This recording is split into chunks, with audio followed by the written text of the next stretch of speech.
রান্না জোগাড় করেছি, রান্না বসাবো কি দেখছি গ্যাস শেষ হয়ে গেছে। ও কাজে বার হয়ে গেছে, যদি কাজে যাওয়ার আগে যদি দেখতাম যে গ্যাসটা শেষ হয়ে গেছে তাহলে ও গ্যাসটাকে ভরে নিয়ে আসতো। এবার রান্না করতে করতে গ্যাস শেষ হয়ে যাওয়ার কারণে এবার আমি কি করবো মাথায় আসছিল না। বৌদি ভাই বললো যে আমাদের উপরে কাঠের উনান আছে, ওখানে গিয়ে তাহলে যেহেতু হাফ রান্না হয়ে গেছে তোমার, ওখানে গিয়ে করে নাও। তো এই কাঠের উনানে চলে এসেছি। ভাতটা হাফ ফুটে গেছিলো আর গ্যাস শেষ হয়ে গেছিলো, ভাতটা বসিয়ে দিয়েছি।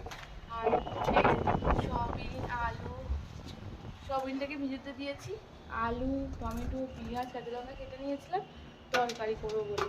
সমস্ত জিনিস নিয়ে আবার উপরে চলে এলাম, এসে এই রান্না করতে আর কি হাওয়া হচ্ছে তাই গেটের আমাকে দিয়ে রেখেছি, তাতে হাওয়াটা না কাঠের উনুনে রাখে।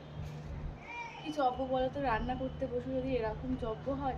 আমার টেনশানে মাথা খারাপ হয়ে যাচ্ছিলো, ওকে সাথে সাথে ফোন করেছিলাম যেরকম গ্যাস শেষ হয়ে গেছে। বলছে আমি যখন যদি বাড়ি যাই তো 2-1 ঘন্টা সময় লাগবে।